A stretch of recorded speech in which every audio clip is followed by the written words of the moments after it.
Capítulo 11. Enterrado vivo. Vírus. Em um porto abandonado, envolto pela fúria de uma tempestade que parecia querer consumir a noite, uma pequena canoa se aproximava da margem.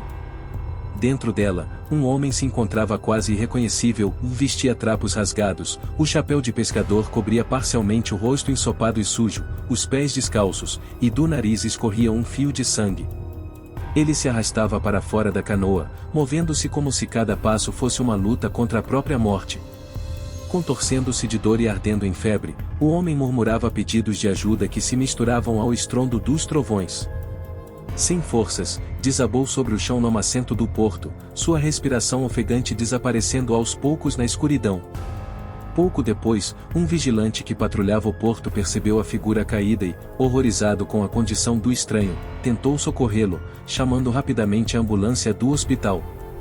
O que ele não sabia era que o homem carregava algo infinitamente mais mortal do que o próprio cansaço, um vírus maligno que se espalharia como uma maldição por Parintins, cobrando o preço de mais de 300 vidas e trazendo horror para a ilha. Dias antes, uma mãe de santo chamada Sofia havia feito uma previsão perturbadora. Em transe, descreveu com precisão o desastre que desceria sobre Parintins, alertando sobre um inimigo invisível que traz a morte em seus ventos e que o início da ruína viria de um homem consumido pela febre e pelo desespero. Suas palavras foram rapidamente desacreditadas por muitos, mas outros mantinham uma crença cautelosa nas predições de Sofia. Em 22 de março de 1971, os temores de alguns se tornaram realidade quando o primeiro caso do vírus foi oficialmente registrado em Parintins. Os registros da época contam que o paciente, um forasteiro de passagem após uma temporada de pesca, chegou ao hospital local com sintomas alarmantes, febre altíssima, respiração dificultosa e olhos que refletiam um terror absoluto. A doença se espalhava sem controle, passando de pessoa para pessoa como uma sombra inevitável, e o pequeno hospital da cidade, sem estrutura ou recursos suficientes, tornou-se um foco de contaminação e desespero. A população, tomada pelo pânico, via a cidade ser devastada dia após dia. Os jornais locais publicaram em manchetes alarmantes: Parintins refém de um inimigo invisível. Cada edição trazia um relato mais sombrio do que o outro, conforme o número de infectados crescia e a cidade mergulhava em luto. A visão de Sofia tornou-se, assim, um presságio trágico que nunca seria esquecido. As autoridades locais, entre descrédito e medo, tentavam conter o pânico que se espalhava mais rápido que a própria doença. O prefeito anunciou medidas de isolamento, porém, a descrença popular e as lendas antigas sobre maldições que assolavam a cidade mantinham as pessoas inquietas e em estado de negação. A imprensa trazia poucas informações, e o hospital, já conhecido pela sua precariedade e apelidado de O Carniceiro, tornava-se palco de horrores diários. O médico responsável, ao ver o paciente tossir sangue, ficou pálido, pois sabia que se tratava de algo para o qual eles não estavam prontos. Ao cair da noite, o céu sobre Parintins parecia pesar ainda mais. Os moradores se trancavam em suas casas, mas o medo parecia penetrar pelas frestas das portas e janelas. Um nevoeiro denso cobria as ruas, e a chuva fina, constante, encharcava as paredes do hospital, que ecoava com o som das tosses secas, quase mecânicas, vindas dos quartos.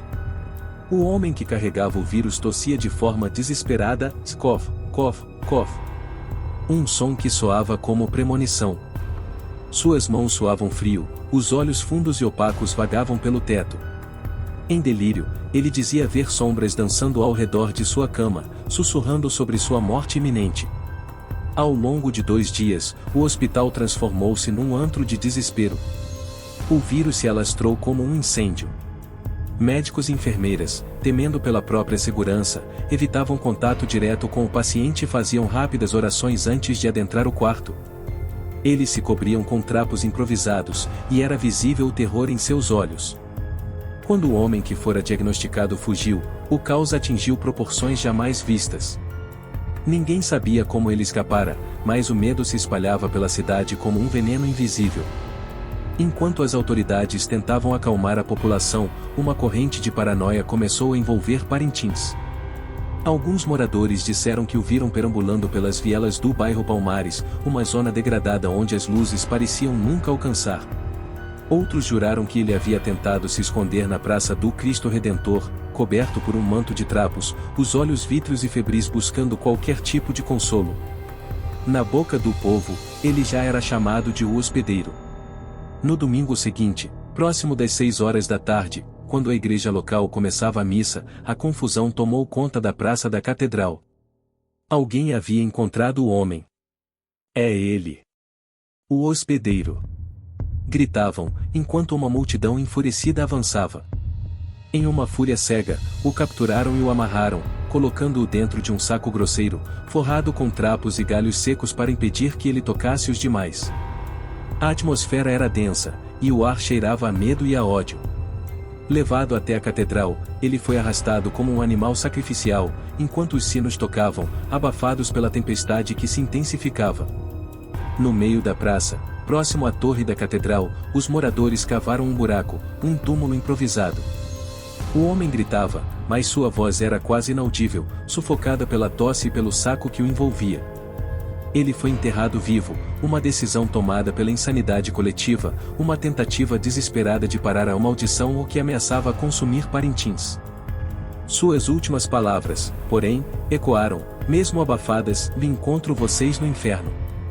A terra foi jogada sobre ele, e o silêncio caiu sobre a praça da catedral. Contudo, o ato brutal não trouxe a paz que esperavam.